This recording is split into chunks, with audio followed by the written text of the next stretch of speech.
हूँ और कई महीनों सालों से महंगाई पर मैं चर्चा कर रहा हूँ कि जी 7% पहुँच गई या थोक महंगाई दर 15% भी आ गई, अब थोड़ा 12% के करीब आई है। लेकिन जब ये चारे की बात होती है, ये चारे की महंगाई दर 25.54% है। 9 साल के सबसे उछले स्तर पर हमारा पशुधन चारे के लिए मोहताज है आज की तारीख में, और ये परेशानी उन तक सीमित नहीं है, किसान भी परेशान है इसके चलते।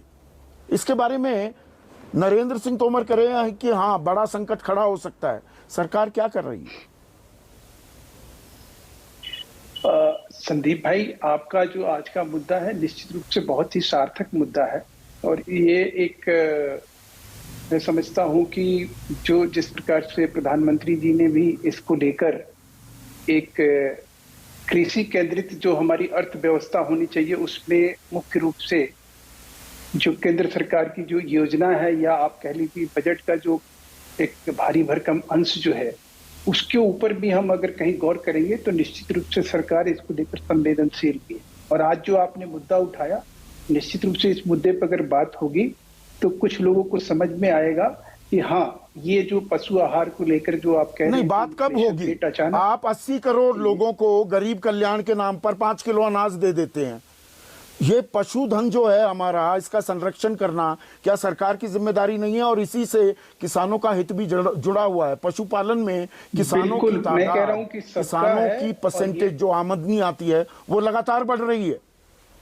मैं 9 साल की बात तो नहीं करूंगा, लेकिन संदीप भाई 9 साल की बात हम क्यों करें, 75 साल की क्यों बात ना करें? सिर्फ हम 9 साल पर ही केंद्रित क्यों रहें? एक बात। दूसरी बात कि अगर आप ये कह रहे हैं कि पिछली साल क्या था, अगर आप पिछले साल से इस साल की तुलना करें तो 1 से 2% की बढ़ोतरी है। निश्चित रूप से 9 साल में जो आपका ये दावा है, इस बात को मैं कहीं नकारता नहीं। 1 से 2 नहीं जी, नहीं महेश भाई, नहीं। देखिए, आंकड़े मैं हमेशा सही आंकड़े पेश करता हूँ। अच्छा, चलिए, मैं आपकी बात को बड़ी करता हूं। चारे के दामों में 20% इजाफा हो गया, 20% नहीं, लेकिन इस देश में क्या इस तरह के पशु आहार को लेकर जो चिंता अभी आपने व्यक्त की है, क्या ये बरसात के दिनों में इस तरह से जो हमारे 30% ऐसे पशु हैं, मवेशी हैं, जो बाहर में खुले में जो ही चर के अपना उनका किसी तरह से पालन पोषण होता है, इस बात को तो आप नहीं नकार सकते। आज वो कहीं बरसात की वजह से, बाढ़ की वजह से उनको वो चीज अवेलेबल नहीं है। एक बात। दूसरी बात कि आप ये समझने की क्यों नहीं कोशिश कर रहे हैं? कारण तो ढूंढे जा सकते हैं, कारण तो हर बार मिलते हैं। सर, हर चीज का कोई कारण होता है। कारण का निवारण करने के लिए ही सरकारें होती है ना। बिल्कुल, मैं ये कह रहा हूं कि निवारण के लिए अगर सिर्फ आप ये समझ रहे हैं कि केंद्र में एक सरकार बैठी है, सिर्फ वो निवारण के लिए जिम्मेवार है, हम और आप, या राज्य सरकार है, या और जो मशीनरी है, या जो हमारे केंद्र के वो कृषि से जुड़े हुए और संगठन है, जिनको कम से कम चिंता करनी चाहिए। कभी अगर मान लीजिए कोई योजना बनाई गई है 2017, 2018, 2019 और 22-23, सब में हर वर्ष हमने अच्छी योजना लाकर हमने उसके लिए फंड भी अलॉट किया, हमने राज्य सरकार को दिया। योजना तो कोई ना कोई बनाई होगी 2016 में, जब यह दावा किया गया था कि किसानों की आय दोगुनी कर दी जाएगी। किसान कमा रहा है 27 रुपए प्रतिदिन।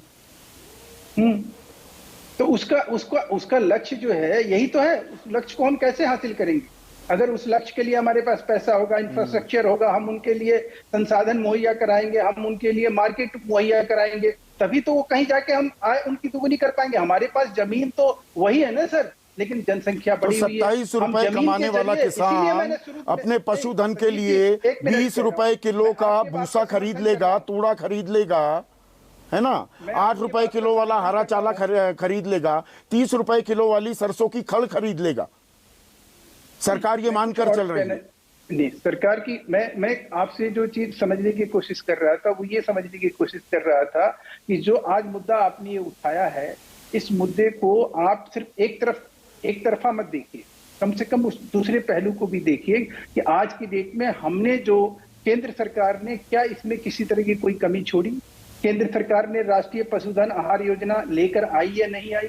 उसके भंडारण, पशु चारे के भंडारण की व्यवस्था के लिए हमने पैसे रखे? हमने क्या नहीं रखा?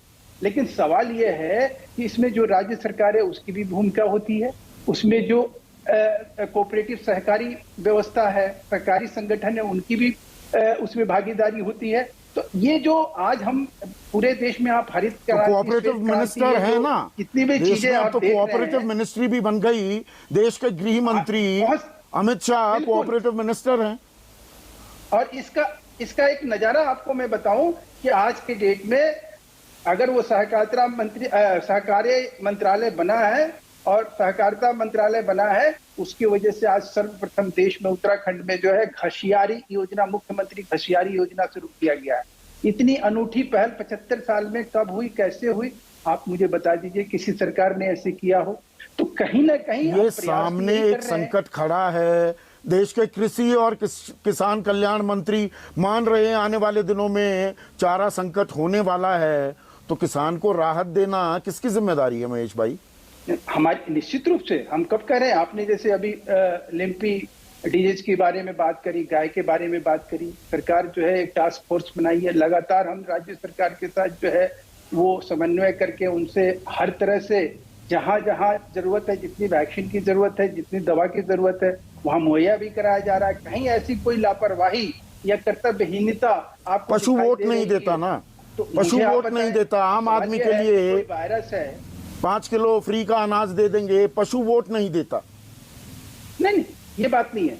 मैं फिर आपसे कह रहा हूं, हमारा देश जो है, मैंने आपसे कहा कि ये पहली सरकार है जिसने कम से कम पशुधन योजना, पशु प्रबंधन, पशुओं के आहार के लिए भी भंडारण का योजना लेकर आई है और उसके लिए पैसा अलॉट किए। 75 साल में आपने कब ऐसा सुना? ठीक है, योजनाएं आप लेकर आए हैं। अखिलेश प्रताप सिंह।